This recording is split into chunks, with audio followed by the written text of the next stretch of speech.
Halo, ketemu lagi dengan Om Begawan setelah Hari Raya Idul Fitri. Salam sejahtera, salam rahayu, tetap sehat semua.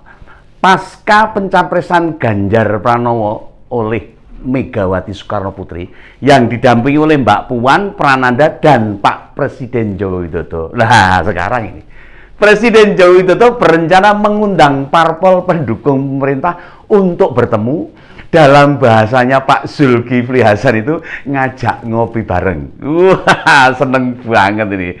Seneng banget mendengarkan kabar ini, seneng banget ini Begawan ini. Artinya Pilpres tahun depan diprediksi berjalan damai, tenang dan tidak sepaneng. Ya, bisa jadi yang didaftarkan sebagai bakal capres all president men orangnya Pak Jokowi semua. Nah, nasib Pak Anies gimana ini? Bisa jadi kabur ke bawah angin, terbang tak terdengar lagi.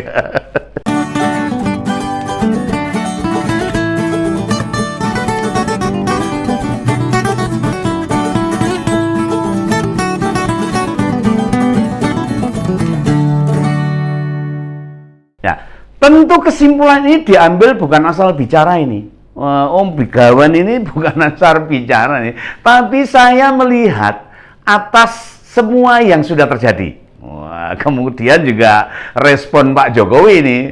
Apa kemudian koalisi besar tidak akan berlanjut? Yang sudah di-endorse oleh Pak Jokowi ini. Ya, memahami politik 2024 mendatang tidak sama dengan yang terjadi pada tahun 2014 dan 2019. Ya, sepertinya Pak Jokowi tidak ingin masyarakat terpecah belah, sehingga berupaya menjadikan Pilpres tahun 2024 ini diikuti oleh orang-orang yang mau melanjutkan apa yang sudah dimulai oleh Pak Jokowi. Ya, setidak-tidaknya ada dua bakal capres yang namanya muncul dan menguat saat ini. Pertama ini ya tadi yang sudah saya sebutkan itu Pak Ganjar yang sudah diumumkan oleh Bu Megawati, Ketua Umum PDIP, untuk menjadi bakal capres dari partai pemenang pemilu tahun 2019 ini. Nah, pasca ditugaskan menjadi bakal capres, langsung saja dukungan tiga partai sudah bisa dipastikan. Mereka adalah PSI, meskipun tidak ada di parlemen, tapi ya cukup banyak pengikutnya ini. Nah, Hanura dan P3. Nah, ingat loh, meski hanya P3 yang punya kursi di parlemen, bukan berarti parpol lain tidak tertarik. Yang lain ya cuma menunggu Pak Prabowo. Apakah tetap mau bertarung lawan Pak Ganjar atau memilih merapat ke PDIP? Datangnya Pak Prabowo ke kediaman Pak Jokowi saat Lebaran itu, ketemu Gibran dan keluarganya ini mengindikasikan kalau Pak Prabowo meminta pertimbangan apakah direstui atau tidak oleh Pak Jokowi ini ya. Ini makna yang saya tangkap loh ini. Dan sebagai negarawan sejati, Presiden tidak melarang siapapun mencalonkan diri. Ya tentunya begitu, dengan catatan tidak menjatuhkan pemimpin sebelumnya. Lihatlah itu, Pak Jokowi menggantikan Pak SBY. Pak SBY tidak pernah sekalipun menjatuhkan atau menjelek-jelekan apa yang dilakukan presiden sebelumnya. Ini pendidikan karakter yang penting ini. Ini menurut Om Begawan ini pendidikan karakter yang penting. Dan hal itu pasti disampaikan pada Pak Prabowo oleh Pak Jokowi. Nah, pertempuran Pak Prabowo dan Pak Ganjar sepertinya tidak bisa dihindari. Namun tidak akan keras seperti dulu. Suasananya berbeda. Ini damai-damai saja. Dua-duanya orangnya Pak Jokowi. Ini menurut Begawan ini. Nah, yang tidak jelas nasibnya itu ya Pak Anies ini nanti. Bakal capres koalisi perubahan ini ya kumpal ngambul ini. Yang sampai sekarang dapat nama bakal cawapres saja belum loh ini. Sudah berbulan-bulan ini masyarakat menunggu, nanti bosan itu loh.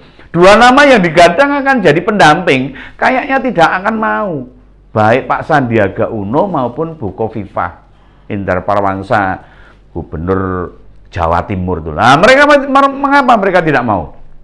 Ya karena tahu masa depan politik mereka bisa tambah suram ini kalau mendampingi Pak Anies ini. Nah, Pak Mahfud yang sempat digoda oleh PKS juga bisa dipastikan tidak akan pernah bersedia. Sampai kapanpun itu Pak Mahfud tidak mau. Kelihatannya sudah beda pandangan. No. Koalisi perubahan hanya peluang memasangkan Pak Anies dengan Mas AHY atau Pak Aher. Tidak ada calon lain lagi. Kelihatannya ada dua ini yang mau dan bisa match gitu loh. Lah, kalau dipasangkan dengan keduanya, diangkat seperti apapun, ya bakalan berat. Nah, kemarin itu giliran Koalisi Indonesia Bersatu mengadakan pertemuan, koalisi yang berisi Golkar, P3, dan PAN, bakal berpikir keras. Apakah mereka merapat ke Gerindra atau ke PDIP? Nah, mereka berpikir keras. Padahal P3 sudah memastikan akan mendukung Pak Ganjar Pranowo, artinya memastikan merapat ke PDIP. Nah, beberapa DPW PAN juga lebih condong mendukung Pak Ganjar. Nah, berat merapat ke Gerindra.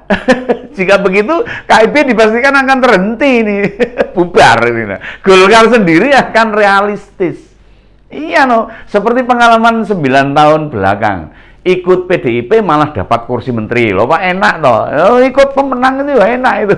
Ini politik kok, dibandingkan jadi oposisi yang tidak mendapatkan apa-apa, ya, malah tambah bubrah itu nanti. Nah, Golkar itu ciami itu biasanya itu. Nah, beberapa pihak yang terlihat bergembira sesaat setelah pembatalan Piala Dunia U20 dan menyerang Pak Ganjar, akhirnya harus terdiam. Termasuk di dalamnya Pak Amin Rais itu langsung menengcep itu. Yang menyebut elektabilitasnya nyungsep. Nah, kini kondisinya berkebalikan kan. Beberapa lembaga survei yang mengunggah hasil survei terbaru, posisi Pak Ganjar sudah kembali seperti semula. Wah, malah cenderung naik itu. Berada di atas Pak Prabowo dan Pak Anies. Nah, fokus PDIP saat ini menyiapkan infrastruktur pemenangan partai di bawah komando Mbak Puan Maharani. Ditugaskan oleh Mbak BK itu ditujukan sebagai pemenangan pemilu. Kematangan PDIP dalam komando Bu Mega ini makin menunjukkan kepilaian mereka dalam pertarungan politik Indonesia. Pengalamannya ora karu-karuan sejak tahun 1998 itu. PDIP itu memang hebat itu partainya. Lah, penolakan timnas Israel dalam ajang final Piala Dunia U20 akhirnya terungkap. Nah, akhirnya semua paham, semua mengerti. Sebagai wujud tes kader pada ideologi. Dari dulu saya mengatakan ini masalah ideologi nih. Makanya begitu Pak Ganjar berani menyatakan penolakan, PDIP tidak ragu-ragu mencalonkan Gubernur Jawa Tengah itu sebagai capres dari Partai Demokrasi Indonesia Perjuangan. Nah, inilah yang tidak dimiliki oleh kader parpol lain, yang kadang demi kekuasaan tidak berani bersuara tegas. Meski pertaruhannya elektabilitasnya bisa nyungsep dan tidak populer. Bisa jadi saat penolakan timnas Israel, ada pertarungan juga antara Pak Ganjar dengan Pak Jokowi. Di kasat mata, masyarakat mesti melihat, wah Pak Ganjar karo Pak Jokowi mesti wah pertarungan ini. Berbeda pendapat. Namun Pak Jokowi paham sikap Pak Ganjar wujud komitmen ideologi partai, sehingga sebagai kader partai sikapnya harus jelas. Nah dan kemarin siang itu Pak Presiden beserta Ibu Negara bersilaturahmi dengan Bu Mega. Mereka terlihat sangat rileks gitu, nyaman, penuh senyum gitu lah, santai dan akrab. Beban pencapresan yang ada di PDIP sudah lepas dan kader partai langsung bersikap tegak lurus pada DPP PDIP. Sepengetahuan Om Begawan ini, kata tegak lurus itu yang memiliki ya cuma PDIP. Meski sempat ada ontran-ontran seakan-akan pencapresan Pak Ganjar akan terganjal. Ya faktanya semua berjalan mulus gitu. Coba sebutkan siapa yang berusaha menjegal Pak Ganjar di PDIP? Ya tidak ada sama sekali. Termasuk juga Pak Bambang Pacul yang terkesan keras kepada Pak Ganjar. Apakah sekarang masih ada suara-suara begitu? Ya tidak ada sama sekali.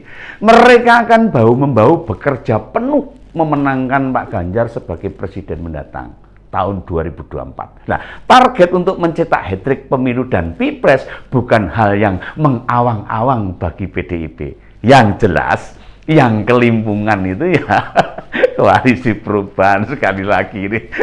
Koalisi yang tidak ada masa depan ini. Mereka bingung kok cara menghadapi Pak Ganjar Pranowo itu jadi bingung nih. Jangankan kader di tingkat bawah, elit di Nasdem, PKS dan Demokrat juga kebingungan itu. Isu apa ini yang bakal dipakai untuk menjatuhkan capres dari PDIP? Kue toke yo angel itu. Ya kalau begitu segini aja ya. Sampai ketemu pada ngompol-ngompol berikutnya. Nanti kita bahas capres-capres yang lain. Sampai ketemu, salam Begawan. Sampai jumpa lagi.